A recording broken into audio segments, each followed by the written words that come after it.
పచ్చ బంగారం పసుపు సాగులో పెట్టుబడులు నానాటికి పెరుగుతున్నాయి. మరో ప్రక్క దిగుబడులు అంతంత మాత్రంగా ఉండడంతో రైతుకు నికర లాభం తగ్గిపోతుంది.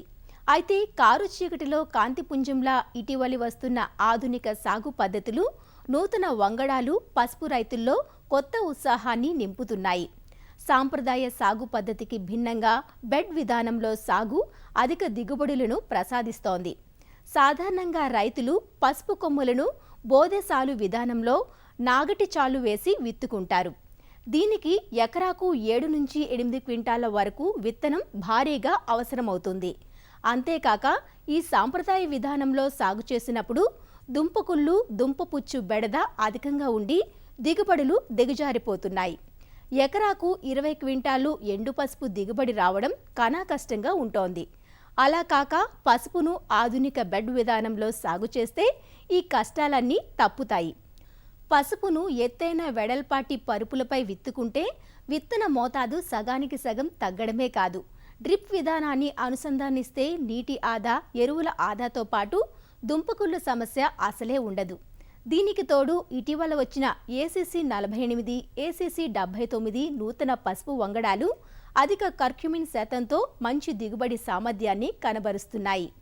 ఈ వంగడాలను బెడ్ పద్ధతిలో సాగు చేసిన రైతులు ఎకరాకు 35 నుంచి 40 క్వింటాళ్లు అధిక దిగుబడులతో మంచి ఫలితాలను సాధిస్తున్నారు.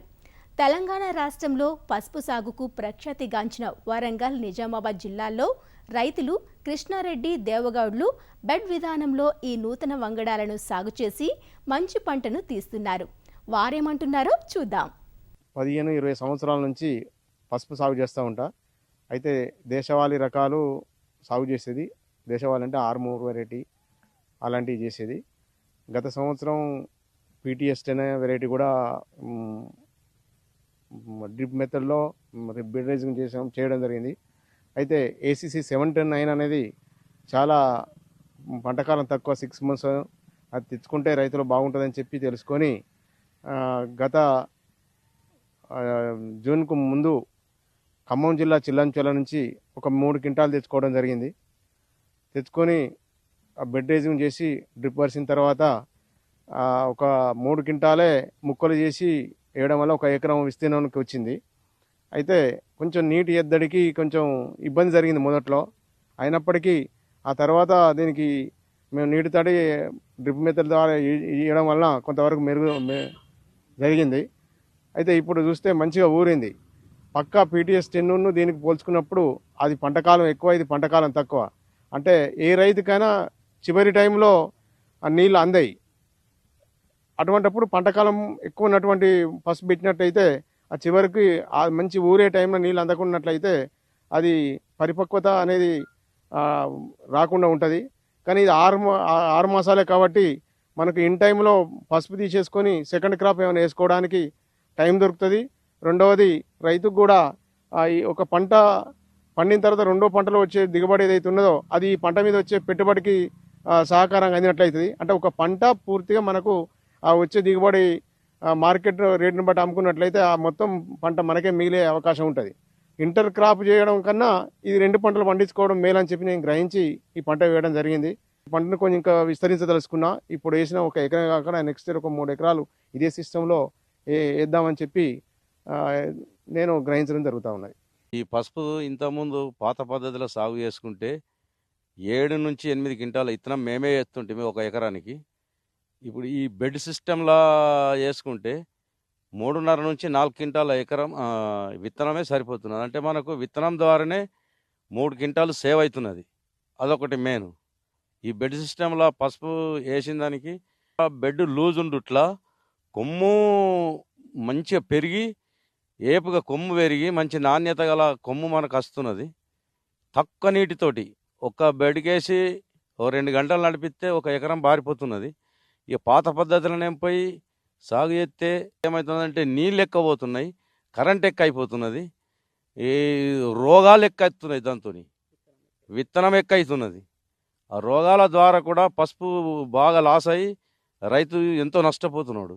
ఈ బెడ్ సిస్టంలో మాత్రం అడుగు రోగం అన్నది మెయిన్ ప్రాబ్లం. రైతుకు పసుపు కంటే ఈ అడుగు రోగంతోనే బాగా లాస్ అవుతున్నాం. ఈ బెడ్ సిస్టంలో అడుగు రోగము రావటానికి 99% ఆస్కారం లేదు.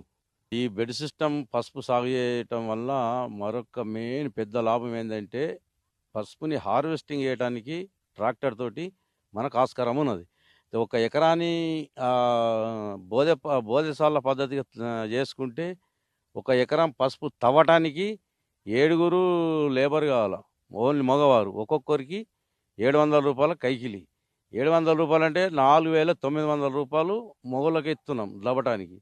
ఈ బెడ్ సిస్టమ్ మనం పసుపు వేసుకున్న దానికి ఈ ట్రాక్టర్తోని మనం పసుపు హార్వెస్టింగ్ చేస్తే ఒక గంట లోపల ఒక ఎకరం మనం తీసేసుకోవచ్చు. ఒక రూ. 1000 మనకు ఒక ఎకరం పసుపు మనం తీసేసుకోవచ్చు.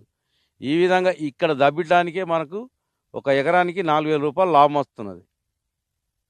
ఈ విధంగానే బెడ్ సిస్టమ్ అన్ని రకాల అనుకూలం ఉన్నది కాబట్టి బెడ్ సిస్టమ్ ద్వారానే పసుపు సాగు చేయాలని తోటి రైతులందరూ నేను కోరుకుంటున్నాను.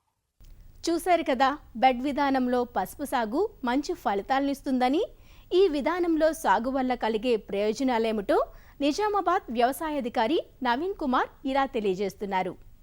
పసుపు రైతులు పెట్టుబడి వ్యయాన్ని తగ్గించుకునే క్రమంలో పసుపును సాగు చేస్తున్నటువంటి విధానాన్ని మార్చుకోవడం. అంటే బోదెసాల పద్ధతిలో సాధారణంగా పసుపును సాగు చేయడం అలవాటు. ఆ పద్ధతిలో కాకుండా రైజ్డ్ బెడ్ సిస్టమ్ అంటే ఎత్తుమడ్ల పద్ధతిలో చేసుకోవడం వల్ల కొన్ని లాభాలు, అదేవిధంగా మన పొలానికి ఉపయోగాలు కూడా చేకూరుతాయి. రైజ్డ్ బెడ్ సిస్టంలో ఒకవేళ 2 సార్లు మాత్రమే మనం వేసుకోవాలంటే మధ్యలో డ్రిప్ సిస్టమ్ పెట్టుకొని సుమారు ఒక 60 బెడ్లు మనం ఒక ఎకరానికి తయారు చేసుకున్నట్టయితే మనకు వచ్చేటటువంటి మొక్కల సంఖ్య కూడా అంటే ఎకరానికి 20,000 పైచిలకు ఉండడంతో అధిక దిగుబడులు అనేటువంటివి సాధించవచ్చు. దుంప కుళ్ళు అనేటువంటి రోగం ఏదైతే ఉందో ప్రధానంగా ఈ రైజ్డ్ బెడ్ సిస్టంలో చాలా తక్కువ శాతంలో మనం గమనించడం జరుగుతుంది. అంతేకాకుండా నీటి యొక్క వినియోగాన్ని సామర్థ్యంగా దాన్ని అంటే సమర్థవంతంగా మనం నీటిని వినియోగించుకునేటువంటి పద్ధతిగా కూడా మనం ఈ బెడ్ సిస్టంలో చెప్పచ్చు. చిట్ట చివరి అంశమైనటువంటి పసుపు తవ్వకాలు. ఈ పసుపు తవ్వకానికి సుమారుగా 7 నుంచి 10 మంది రైతులు కూలీలను మనం వినియోగిస్తాం. వీళ్ళని నియోగించినప్పుడు ఒక్కొక్కరికి 700 నుంచి 800 మనం ఒకరిపైన ఒక ఎకరానికి కేటాయిస్తే సుమారుగా 5 నుంచి 6,000 రూపాయల పెట్టుబడి వ్యయం కేవలం తవ్వకాలకే మనకు సరిపోతుంది. ఈ యొక్క పెట్టుబడి వ్యయాన్ని తగ్గించుకోవాలి అంటే మొదటి నుంచి ట్రాక్టర్తోని మనం బెడ్ సిస్టమ్ చేసుకోవడం, ఏ ట్రాక్టర్తోనైతే చేసుకున్నామో అదే డిస్టెన్స్లో మనం చివరికి తవ్వకాలను కనుక చేసుకున్నట్టయితే మనకు పసుపు హార్వెస్టర్ కింది నుంచి మనకు తేలికగా ఏ దుంపల్ని తీస్తూ వెళ్తుందో దాని ద్వారా అయ్యేటటువంటి వ్యయం సుమారు 1,000 రూపాయల లోపే ఉంటుంది. కాబట్టి పెట్టుబడి వ్యయాన్ని ఈ రకంగా తగ్గించుకున్నట్టయితే సుమారు 1,20,000 రూపాయల పెట్టుబడి అయ్యేటువంటి పసుపులో 20,000 నుంచి 25,000 అదనపు వ్యయాన్ని మనం తగ్గించుకున్నట్టు అవుతుంది.